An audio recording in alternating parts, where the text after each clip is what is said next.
Welcome back, Novello Nation, to another episode of the Aaron Novello podcast. We have with us a very special human being. He has not only been a real estate agent for an extended period of time, had a successful show on television. He is now the director, right? Or president? Head. I apologize. The head of industry for KW, which I'll allow him to explain to you specifically what that means. Mr. Jason Abrams, I appreciate you taking the time to be with me, brother. Honored to be here. Thank you, sir. Yeah, my pleasure. So how about you first and foremost, just describe to the audience, what exactly does the head of industry mean? Well, we just made it up. Gary always says that leadership knows no title, but yet you still need to have one in this world or no one knows who you are. So if you were to ask all of the social media companies and search companies in the tech space, they break industry into two of the highly considered consumer purchases. Highly considered because you don't do it on a whim, and it's automobile sales and real estate. So we don't sell cars here yet, and so we sell houses. So the industry department here at KWRI is all things residential real estate. And I've been lucky enough in my career to be an agent and a coach and a market center owner and a national lecturer and all these different things. And so I have a unique perspective that I share with everybody here who may not have that perspective. So I'm always saying, if we made coffee here, then everyone in the building would know how to make it better. Like everyone would be drinking it and they'd say, it's too light, it's too dark, it's too bitter, it's too chocolate notes. Did I taste grapefruit? Like that's how it would be. But because we have brilliant people here that are building things they're probably not going to use tonight, they need that nuance. So you could be like a PhD, amazing course writer and be writing a course on listings, but you're probably not going to take a listing this evening. Yeah. And so I help bring that kind of view to everything we do. That's awesome. Yeah, because there's various, very talented people at KW at various different degrees and levels that have a very specific skill set. However, perhaps maybe have never actually sold real estate before. Is that right? Right. Although we have set up a bunch of really cool ways for them to digitally go on these experiences. Like now, if you want to digitally go on a buyer's seminar, or if you want to go on a buyer consult, or if you want to go on a listing appointment, some of our top teams take it along and invite all of our executives here and people on these Zooms.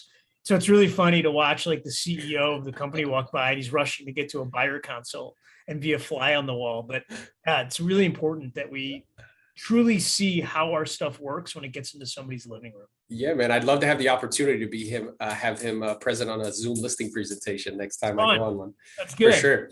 Yeah. So, and I'm curious, being that you have this very unique perspective, I feel like you're, sitting at kind of the forefront of the game and how it's changing. So for those agents who may not recognize, who may not have been paying attention over the last maybe 3 or 4 years, what are the 3 top kind of changes that you see happening in our industry? Well, I think COVID changed a lot of consumer behaviors. So I think now what people do is they look up and they want to have more optionality in the experiences that they're having, and they want to have more control over those experiences. So if you said to me, and I'm going to say it back to you slightly differently, which is, what does the consumer want? And the reason I think that's the question we all have to ask is because we sometimes as an industry get really caught up in talking about what real estate agent wants, or which real estate company is better for you, or what color our sign is, or our initials are cooler than your initials. And all of it is really misguided and stupid. What we really need to be talking about is, what is the consumer experience and what do they want? And there's 2 ways of looking at it. You either have the moments that matter or the moments that don't. And the best example of this is Domino's Pizza right now, because historically, when you ordered a pizza, the moment in between ordering it and hanging up the phone and then waiting for it to get delivered to your house didn't matter.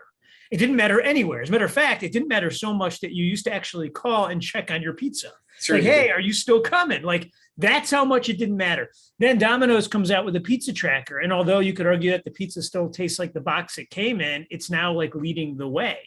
And so this moment that didn't matter suddenly does. And you could look at Amazon and kind of say the same thing, which is like, I used to go to the store and buy pickles. Now I order pickles from Amazon, and the moments that didn't matter now do. I get a photo when it hits my doorstep. I get a little text saying that it's 10 houses away. Like, all of these little moments now matter. And so in our industry, what are the moments that don't matter and what are the moments that do? Because I'll tell you what, when a buyer has an easier time knowing when their pizza is going to get delivered than when their key exchange is going to happen, we have a problem as an industry. Mm. When a buyer knows exactly how much they paid for an item, but they don't know how much they have to bring to closing until the night before, we got a problem as an industry. When you are price sensitive to the extent when you go to a restaurant, you get an itemized receipt, and yet here you have no idea what anything costs until the day before closing, we got a problem as an industry. And I think that on a long enough timeline, the consumer always gets what they want. The question is always, will they get it from you? Yeah. So, and I love that because in your example, I'm thinking to myself, like I ordered from Chipotle recently and they have the same tracker and you find yourself looking at it and it brings you like excitement and like, oh, it's on its way, like it's coming. And it's a moment that really wouldn't have mattered before, but now it actually does. So here's my question, because when you start to say that, it's like, wow, that would be awesome for them to be able to track in the same way or for them to get an alert. So do you think that that's something, because you mentioned as an industry, is that something that individual agents should be trying to like work on? Or is that something that like a company should be trying to create for their agents? I think that there's two ways to look at it. Number one is we have to get really clear on the fact that no matter what company you're at, and by the way, if your company isn't having any of these conversations, then just spoiler alert, you're at the wrong place. And I don't even know you. And I don't even know where you are. But I know that we're all trying to provide solutions for the consumer. So here, I'm going to say it like this, right? We recruit the consumer to convenience. And the real estate agent has to say, well, yeah, that's exactly what I do. I do recruit the consumer to convenience. Think of it like when you go on a FSBO appointment. Your whole pitch is that you're going to get them more money with less headaches easier. Is it any different than when you go on a buyer consult? I'm going to get you the house that you want for the right price easier, and I'm going to control the process. So all you're doing as a realtor is recruiting to convenience, which means that all you're doing as a brokerage is recruiting to convenience, except it's not the consumer's convenience, it's the real estate agent's convenience. And so if you look up and say, gosh, there's nothing convenient about where I'm at, you got a problem. And here's what we know. We know we got 1.56 million realtors out there. And we know that half of them identify as independent non-franchise. So let's just say you got 750,000 folks running around at quote unquote independents. You got another 107.50 running around at the big brands that we all know about when we talk about them. And then you have this other group, which is, I'm just going to call it other. These are things like rhyme with billow. But the truth of the matter is all of these groups are trying to get to the exact same place, which is how do I help someone sell, buy, and own beautifully? You see, we as an industry, we build things that work, but do we build things that work beautifully? The good news is that nobody's got to sell, buy, and own yet. Nobody in the world. There's no company that's there yet. You know how you know? Because there's been no consolidation. I'll tell you how you know. If you're listening right now, ask yourself this question, which is, how many of you are members of Netflix? And just raise your hand. If you're driving, use one hand and just get it in the air for me. Now ask the same question. How many of you are shopping to get out of Netflix right now because you don't like it? And in that moment, when you realize that you're all captive and you do kind of like it enough to keep it, then ask yourself, what made you get it? Was it a new regulation that did they say you had to get it? Was it some sort of, did you have to get a licensing for it? Did your broker make you get Netflix? No, you had infinite number of choices as the consumer, and you came to the exact same conclusion that everybody else listening did, which is this is a good thing. And now you're there. That's called natural consolidation. We could play the same game with Amazon. How many of you have? We could play the same game with Uber. How many of you have Uber or Lyft on your phones? The fact of the matter is the natural consolidation of the market has brought all of us to the same products, yet it hasn't done that when it comes to the real estate industry. It hasn't done that when it comes to the mortgage industry. You know how I know? Because everybody listening to this podcast can tell me the 3 mortgage companies that you either are in an MSA with or talking to, or you know that's in your market, which means that none of these things have consolidated. And here's what I believe. I believe that technology naturally wants to consolidate industries and consumers naturally move to the best things to solve their problems. So when I say on a long enough timeline, the consumer always wins, that's what I mean. And so you look up right now at the 1.6 million real estate agents out there. How many different places sell third-party technologies to realtors? How many different places sell leads to realtors? How many different places sell photography to realtors, signs to realtors, lock boxes to realtors? I could keep going. Friends, how many different brokerage models are there for you to go choose to affiliate with? And then you look up and realize that nothing about our industry has become consolidated. And I get emails, Aaron, where people say, my brokerage is won. And I'm sitting over here thinking the game hasn't even started yet. Yeah, that's so interesting. And I love how you've crystallized that, because there's power and clarity where, you made that distinction between first, focusing on the consumer, and the consumer will always win because they're going to gravitate towards what's convenient and easy and is the most cost effective. And what you're saying is that there hasn't been one kind of end-to-end solution that has created that yet. Now, my question to you is, do you believe that's possible in this industry? Yeah, well, a couple of things. Number one, I wouldn't necessarily always add in cost, meaning I think there's a lot of people that will pay more, meaning the price won't be quote unquote right for the next person if they can have the convenience. Convenience is one of those things that wealth changes, because let's be honest, all money does is gives us more options. Most of us are going to buy a car this year. The wealthy will be able to decide from all of them. Most of us will go on vacation. The wealthy will decide from all these different experiences. So money creates more options. When we talk about this idea of end to end, we have a problem, because every single person out there that has any sort of idea wants to call themselves a platform now. Pretty much meaning none of them know what it actually means, which I think is adorable. But let's just pretend for a second that everybody has a platform now, because it's the thing to have.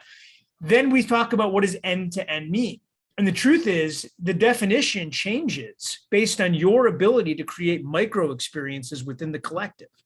This is to say that your version of end to end might be, I refer a home inspector, I refer a mortgage, you have a great closing, and I pay for your mover. Is that the end? I guess it is for somebody who doesn't think about the 7 years that someone spends living in the home. Someone else might define end to end as, we do everything once you own the home. Great. As long as you're not interested in buy and sell, then that's perfect for you. Someone else might define end to end as complete vertical integration within each of those phases. So I guess what I'm telling you is the idea of end to end is a whole lot easier on what shows am I going to watch through Netflix than it is on what my experience will be in real estate. Mainly because real estate, it's the most expensive illiquid asset, number one. And number two, it's actually on Maslow's hierarchy of needs. This is to say that the home is the backdrop for our life. And nobody cuddles up at night with their stock and bond portfolio, but they do in their house, which makes it a highly personalized item, which means that the consumer will have their own version of end to end. So although you pose the question that way, let me give you a different way of thinking about it.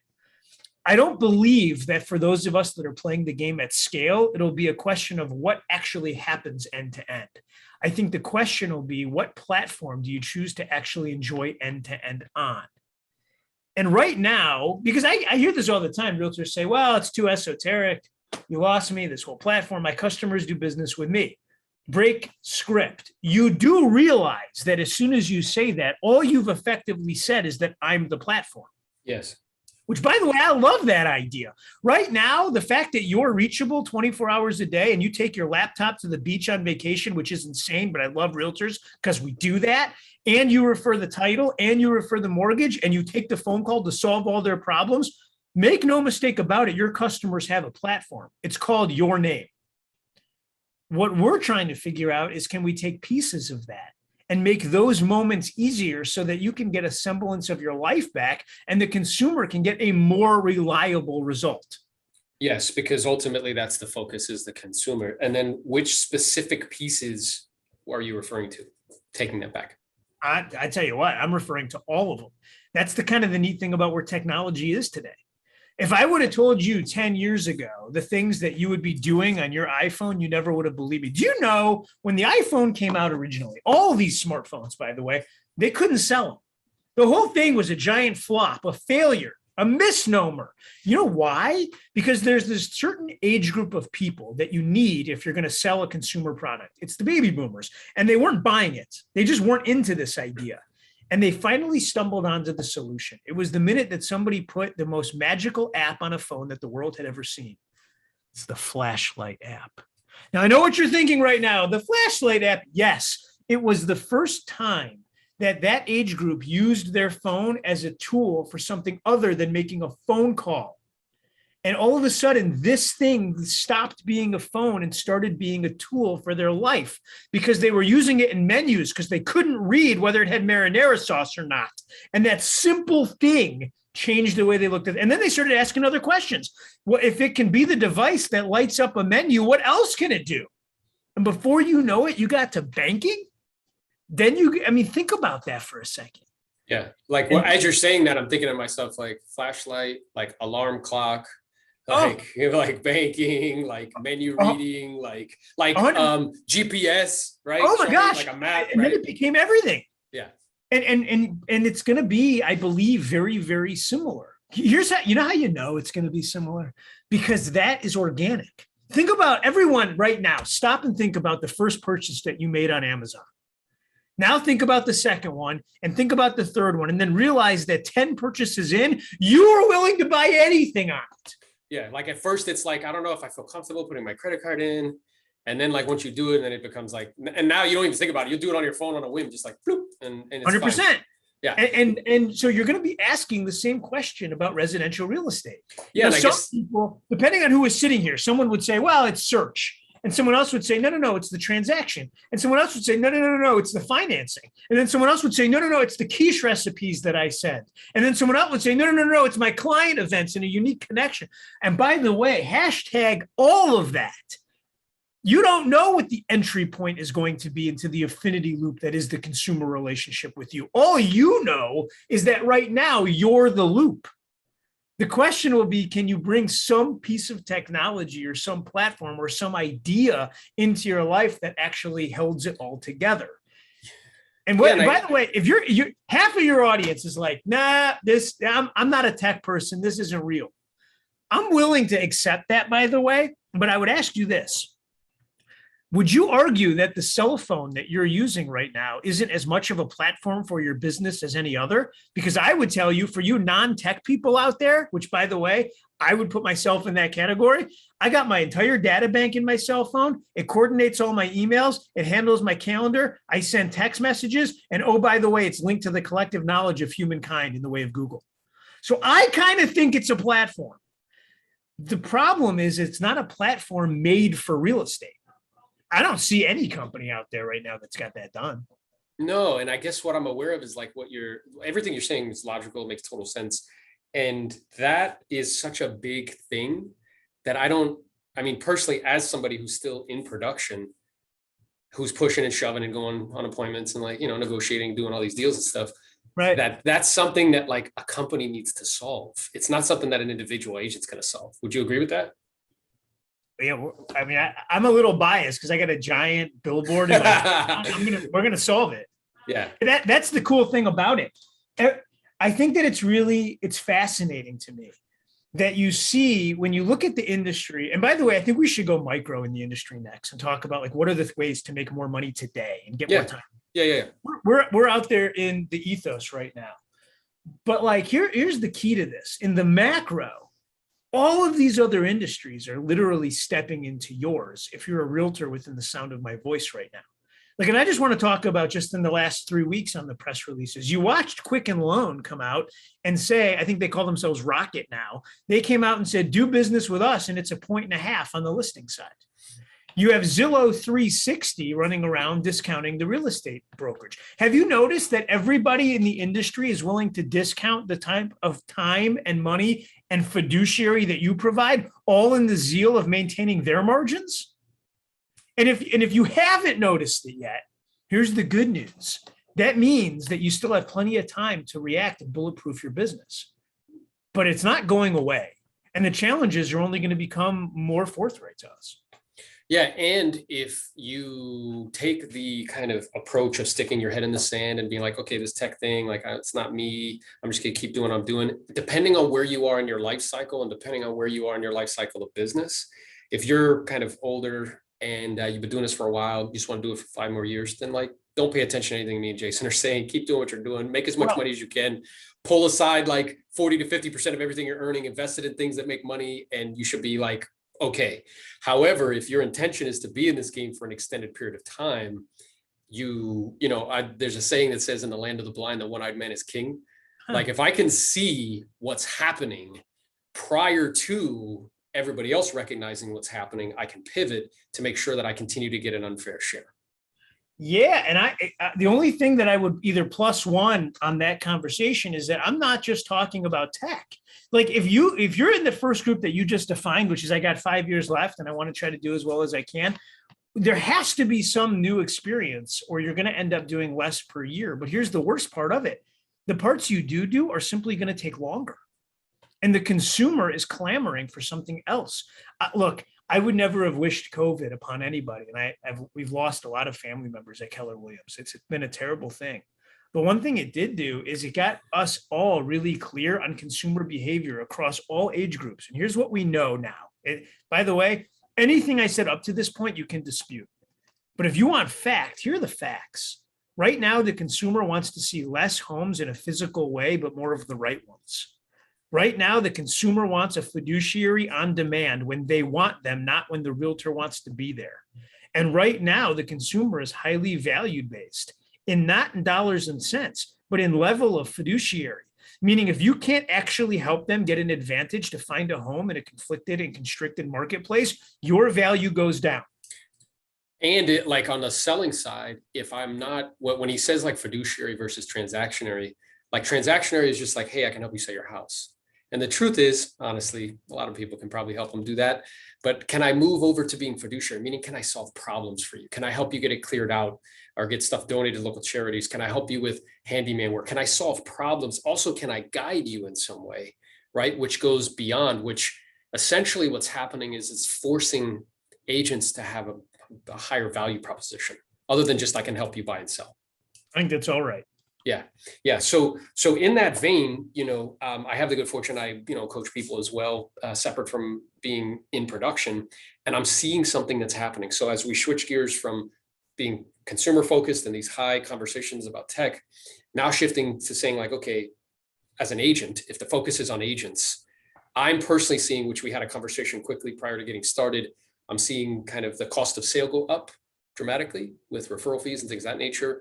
You mentioned these sharp elbow competitors that are very well funded, pushing into the space and getting access to consumers before we get to them. So there's us, then there's the consumer, and there's the internet, and they're getting in the way, and they're creating different business models around that. And kind of moving towards volume. So like the question is what do you think an agent should be doing like immediately? Not like in the future, not like George Jetson, but like right now to pivot and deal with all of these changes we're seeing happening. Well, a couple of things. Number one, if you're having your greatest years and you're absolutely crushing it, congratulations. And I think you have to be really careful not to believe your own press. And I think you have to be really honest with yourself and ask the question, what are the deficiencies within my business that the market is covering up? It's the key question to ask anytime there's a boom, and it's offensive to anybody who's crushing it as soon as I say it. So please assume positive intent, because I'm not trying to alienate anybody. That would be dumb on a podcast. I'm trying to give you good content. So that's number one. Once you come to that conclusion, number two, if you're absolutely crushing it right now, you need to go back over the last 12 months and make a list of every deal that you did. Then you have to make a list of all of the sources. Then I think you have to go through with a colored pencils or markers and just do like sources and like colors. Maybe open houses are all purple and internet leads are all blue and referrals are all pink. And then figure out what your top 3 sources of your business are. Then those should be the only 3 things that you ever think about again, as far as I'm concerned. And then the question for each of those 3 things, it's really simple. It's number 1, do I have the best model and system on the planet to do that thing? Number 2, if I do I have the best piece of technology, either internal or third party, to make that thing reach more people more often? Number 3, how many hours or minutes or times a week am I going to do that thing? Yeah. Now, if you can have those 3 things with those 3 questions answered, then you are 99% of the way to having the most scalable life on the planet, because in that moment, you get to make a choice. The choice is, do I want to do all that and stay a practitioner? Or do I want other people to do exactly what I just described? And in that moment, you're a real estate business with people running it. Yeah, I love that. That's very clear and concise. I agree with all of that. And to that, like as a +1 with those 3 sources, what I've experienced, and not only in my business, but what I coach agents to, is like three different sources, right? So one being kind of past client centers of influence. They're less commission sensitive, perhaps would be more so as time progresses and they go online, but they'll use you more often, more than once. The second is these online sources that are now popping up, that whether it's the fast experts, the home lights, the effective agents, right? They take referral fees. There is a cost of sale. However, not to do that business to me would be silly. Like, I'm still going to do it. I understand the metrics and the numbers. And then the third is some sort of niche, like a niche that you can go after. So one deal I did 100 deals, 75 were expireds when the marketplace was heavy on expireds. But then that changed. I shifted to like estates, right? So having some sort of niche that you can go after, whether it's you, like you said, or somebody else on your team that you can teach to go after. If you have those three sources in place, past clients, the online stuff, you have lots of reviews, people find you perhaps organically, and then also some sort of niche, you have enough kind of attraction levers that you should be able to do a meaningful amount of business. Would you agree with that? Yes, and I tend to break my world into two. Like, if I was you at home and I'm taking notes, draw a circle and then divide that circle in half. So now you're going to have two sides of a circle. On the left side on top, write the word active. On the right side on top, write the word passive. The active are any three things that you actually take an action by which to create business. So that might be SOI. You might be running a sphere of influence platform, open houses. Maybe you're committed to doing one per week, and then whatever the other one is going to be.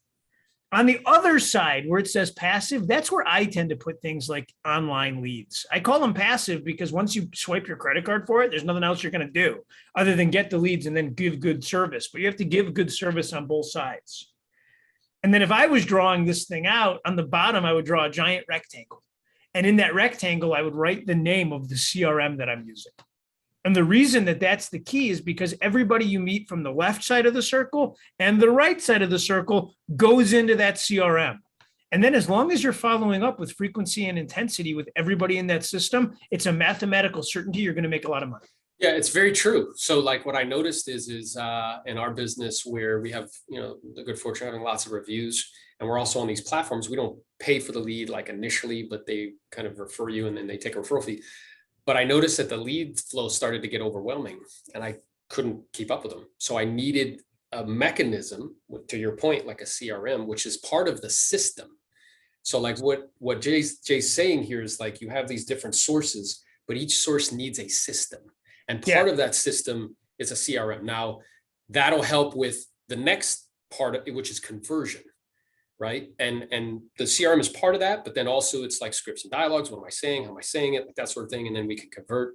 And then the third piece is obviously delivering the service. But whatever those sources are, I need a system for attraction. That might be the telephone. It might be, door knocking. It might be like whatever it is. I need a system for it. Then I need a system for conversion, which a CRM might be part of it. And then I need a system for delivery of the service. Yeah. And by the way, if you're listening to this podcast and you're not living your biggest life yet, or you're running a real estate team, you keep banging your head against the wall, I want to give you an idea that you might not have a lead generation problem. I would tell you, you probably have a lead conversion problem. And here's how I would prove it to you. If you're not driving right now, open up your contacts on your cell phone. And when you do that, if you're one of the 8 people still using an Android, I can't help you. But if you're using an iPhone, scroll all the way down to the bottom. And when you get all the way down to the bottom, you're going to see a number of the total contacts in your phone. So I have 3,266 contacts. So if I took 3,266 people and all I did was send them hyper-local real estate information on a monthly basis, and then either call or text them in a TCPA friendly and compliant way on a monthly business, I would call it a 4% conversion rate. That's just the world. It's just the world. And at that level, it's like 150, 160 deals. If your average commission is $10,000, you make 1.6 million bucks. You know what I mean? Like, right. And so every time I lecture anywhere, I went into a room and I always say, okay, there's only 3 parts of residential real estate. You're either lead generating, following up, or transacting the business. Raise your hand if it's the transacting that's keeping you from living your best life. And nobody raises their hand. And I'm like, great. If you don't have enough leads, raise your hand, half the room. If you're not going to follow up, the other half of the room. But friends, come on. We've been real estate agents since 1891. How long are we going to have the same conversation? You have enough leads. It's everyone you've ever met. The challenge is, how do you stay in front of those people with hyper-local real estate information and fiduciary long enough to get the honor of doing business with them? Yeah. Because here's the thing, Aaron, they're doing business either way. Because it's not like Jason Abrams gets his real estate license and then my cousin calls and says, I heard you got your license. I wasn't planning on buying a house, but I will now. Like, that's not real. People buy houses and sell houses because they have life events. They get a job, they lose a job, they get rich, they get poor, they find love, they get divorced, they have a kid, they become an empty nester, they make a good choice, they make a bad choice. These are tell me that these are not the reasons you all have moved. And now you're all nodding. Yeah, of course, these are the reasons you've moved. So there's nothing that you can do to create a single transaction other than on the investment side. And even then, I would tell you that it's a push, which means that the 6 million, give or take, home sales that happen every year are preordained. The only question is whether you'll be involved. Yeah, and how many of you will be involved in. and to your point, where they're going to do something no matter what, and technology can help me. They can be an aid to me to cause them on an automated, drip to get them relevant content for their particular property. I reach out, every quarter or whatever. And when it's ready and when it's time, then I'll be top of mind. And then it clicks to conversion. Now I have to know how to set an appointment, pre-qualify, go present, handle objections, close, get a contract signed, and then go sell it. Somebody said to me the other day, they said, what's the one thing? That's my favorite question. What's the one thing I should be doing right now? Here's the truth, and you're all going to say it's lame and you probably won't do it, but it would be the number one thing that would get you the most deals moving forward. It's simply to call or talk to the people that know you and tell them what their home is worth, minus what it would cost to sell it equals their net. If all you did was grade the next 90 days of your life by how many people knew their net proceeds that didn't know it in the morning, but knew it in the evening because of you, 120 days from now, you'd be actively doing more real estate business. Yeah. And when the market starts to change, by the way, you mark my words, the first people that come off the fence are the ones that actually know the true value of their home. Do you know why? It's the same reason that the person who counts their chips at a table, which, by the way, I've never actually sat at a gambling table, but I've been told they're the ones that are sensitive to winning and losing, because the money becomes yours once you know what it is. You ever buy a stock and then you literally watch it go up and then it goes down and you think you lost money? Yeah. Spoiler alert, you didn't lose any money. It was never yours to begin with. The only time it was yours was when you sell. And so when you tell somebody your home was worth $520,000 today, and then they go out, you know how real estate gets around, Aaron? It's anecdotal news, meaning people don't get the news from the realtor. They get their news from the least qualified people to deliver it. Meaning, and my mom's the best example of this. She plays canasta with a group of other women, and they're the greatest. She loves them. And it never goes without saying. She'll call and she'll say, the real estate market is flying. And I'll say, well, how do you know? And she'll say, Barbara, her daughter sold her house. She had 7 offers in 3 minutes. And I'm like, oh my gosh, it really is flying. She'll call me a month later and be like, it's cooling off. Samantha's daughter's house has been on the market for 4 days. And ask yourself, though, that's exactly how it happens. It happens at barbecues and at swim clubs and waiting in line or watching your kid play flag football. That's when people talk about real estate. And so if you tell the person exactly what their home is worth, and then they go out and they hear that it's changing psychologically, at least they have the information by which to make a good life choice. Yeah. And when somebody says it's doing X, Y, and Z, they're like, well, my agent sends me information on a regular basis, and here's what's actually my home's worth at the moment. And then to your point, which is interesting, I think there's like these fundamental like truths. I remember I heard Elon Musk say one time is that like knowledge is like a tree. Mm-hmm. And I want to know the trunk first before I get out to the branches. Yeah. And if I know the trunk, typically I can apply that in other areas, right? So like this like trunk of truth, which is like, look, technology, yes. I see it as an enhancement. Like, is it enhancing? Is it allowing me to get them relevant data on a regular basis so I don't have to lick envelopes and do all that stuff? Like, yes, it makes it much easier. However, the fundamental truth of that this is a contact sport and I need to speak to people, that hasn't changed. The fundamental truth that when a lead comes in, I need to know what to say and how to convert it into an appointment, that hasn't changed. The fundamental truth of sitting down with somebody and them saying, hey, I want you to cut your commission. And if you don't know the answer, they're probably going to go somewhere else. that hasn't changed. And I don't think it will for the foreseeable future. Yeah, I think that that's really well said. The only argument that I would make is a company like the one that rhymes with Billow doesn't spend any time actually talking to consumers. They rely on you people for that. Yet they're able to let folks know what their house is worth. I kind of look at it like this. The matrix that I use is that we have three levers. We have unique insights, we have unique access, and unique service. And the word unique in this case means unique to the end user. So a unique insight for you might be when I tell you what your home is worth. By the way, Zillow was born in Q4 of 06. No one used it until they came up with this estimate because it was an instant way to give a unique insight to the consumer. What's the unique insight that you're providing to the consumer? Now, if you really want to get crazy at home, divide your sheet of paper into two halves, in transaction and out of transaction. See, in transaction, unique insight, if a buyer finds a house, maybe the unique insight is a CMA on what that house is worth. What would be a unique insight outside of a transaction? Well, for a seller, it would be exactly what I'm saying, which is what your home is worth. That would be a unique insight. What would it be to a buyer who hasn't moved yet, who might be a renter? Maybe it's around their credit score, what they need to do to change it. Maybe it's around what first-time home buyers or credits out there, but it has to be unique to them. Then you have unique access. And unique access in transaction is every time you open a door with a lockbox key. It's unique because they can't get in without you. What is it outside of a transaction? What's the unique access that you're providing? I saw one great example the other day. A real estate agent who used to do tons of in-person client events is now doing digital ones. And they went and they Googled speakers bureaus, virtual. Speakers bureaus are places where people that want to become celebrities or that already are, they let them book their speaking engagements.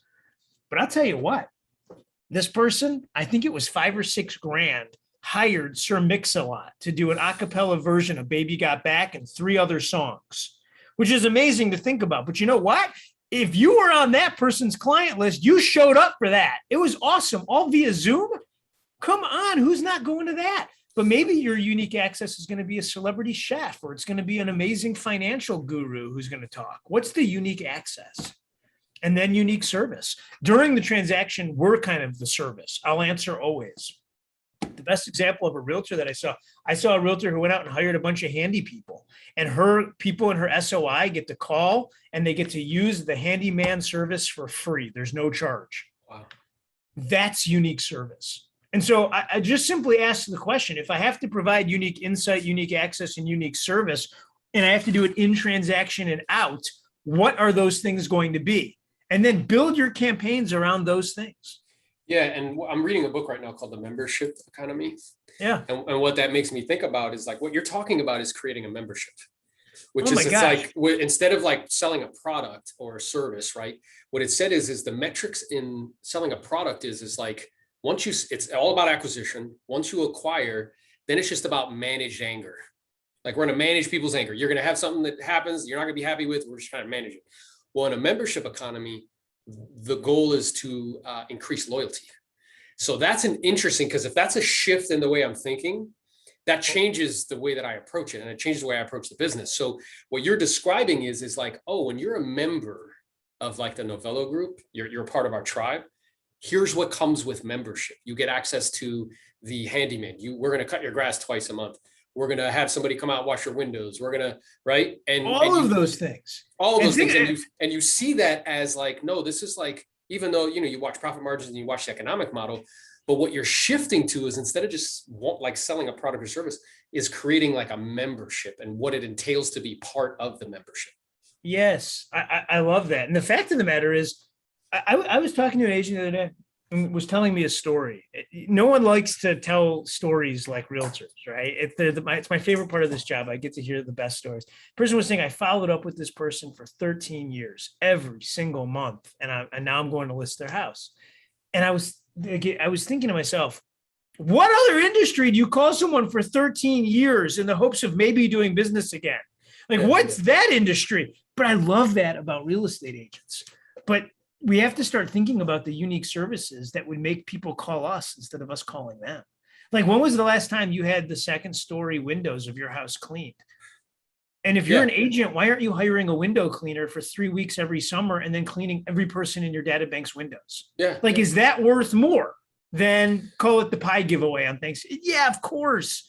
I was talking to an agent the other day who bought a landscaping company.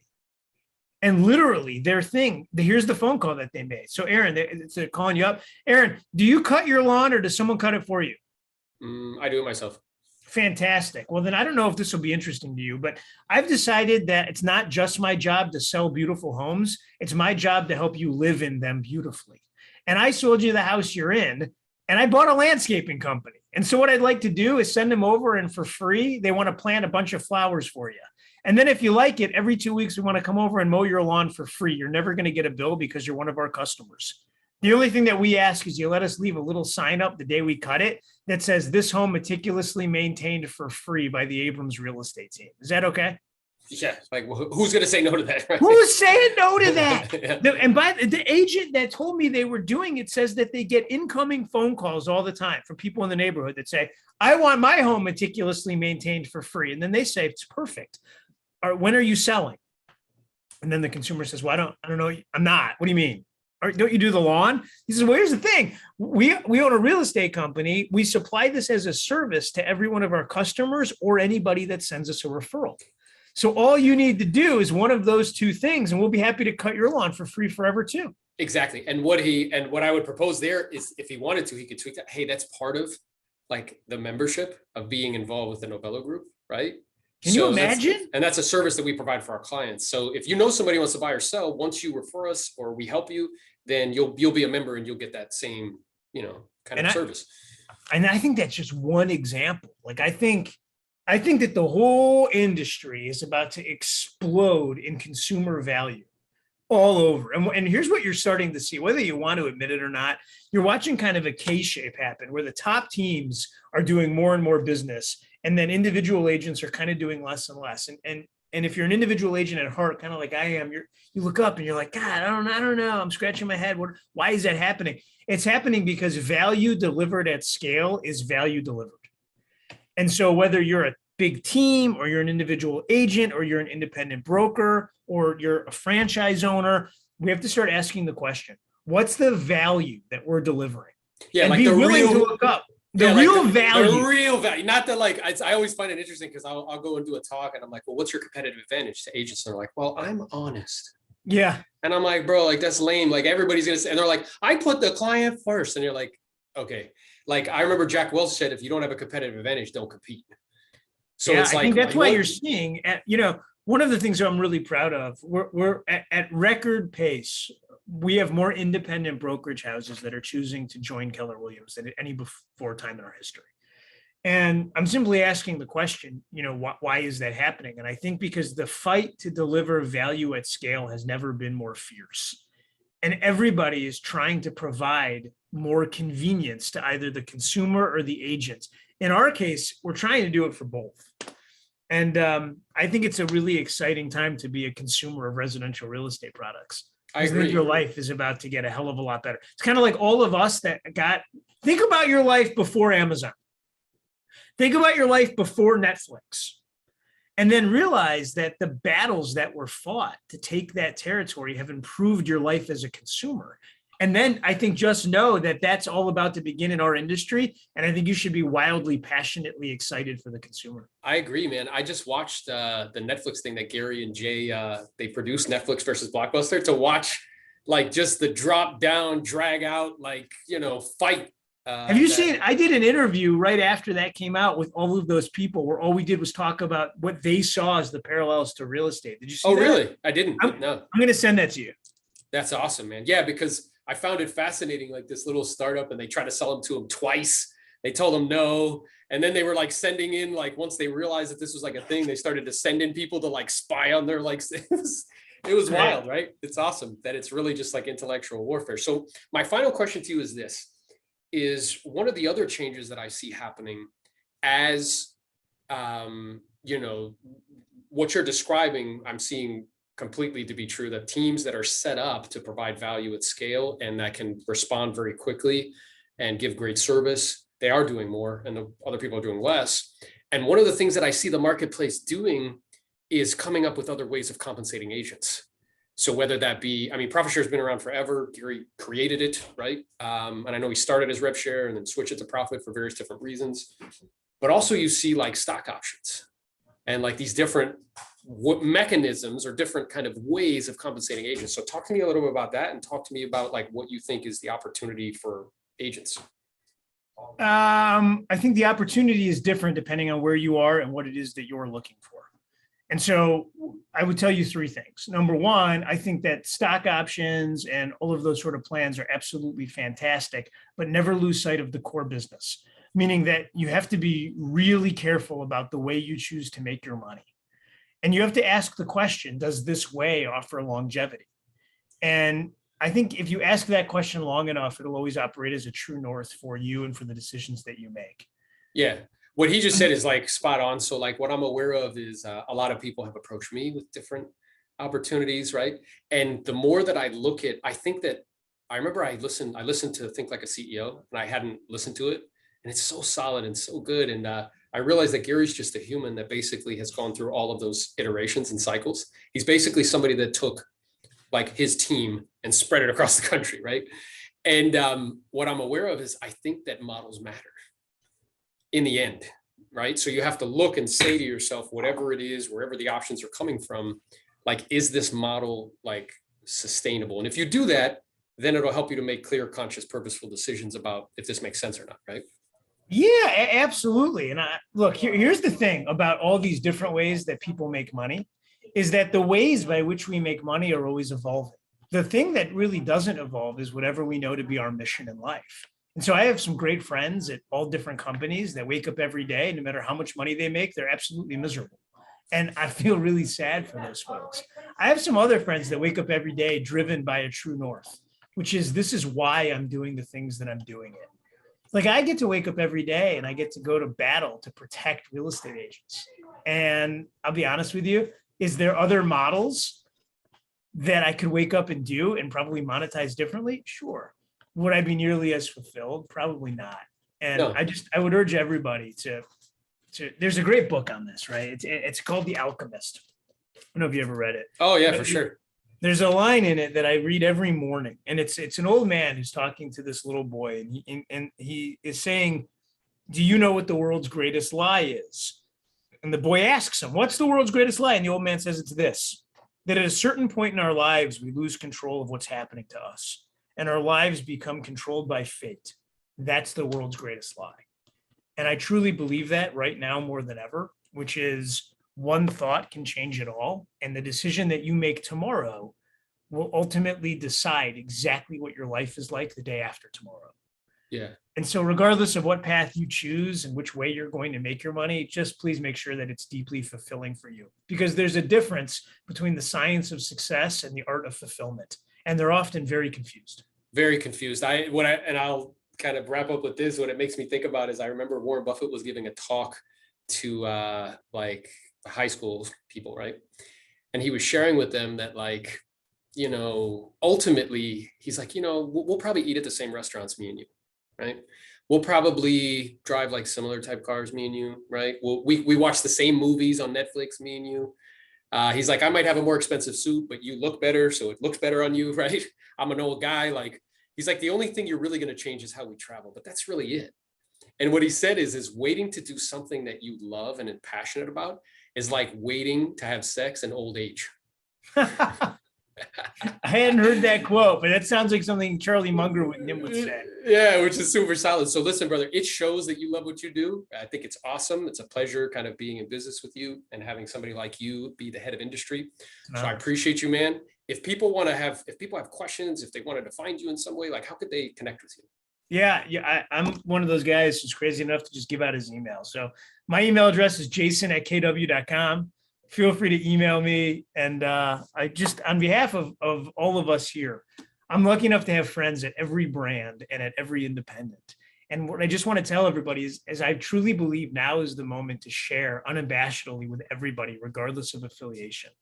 This is a moment where we'll get to define the entire industry. We can fight over which real estate company later on. This is that moment, though, when all real estate agents should come together. We have to ask the question, what does the consumer want? I think we should wake up, go to sleep, and during our daydreams, that should be the only thing we're thinking about. Yeah, I love it, man. So listen, I appreciate you. Thank you so much for taking the time. I know you got Meg Agent coming up. Appreciate you squeezing us in. If you guys like this episode, be sure to subscribe, share it with anybody you think would benefit. And I appreciate you, Jay. I look forward to connecting soon. Thank you, sir.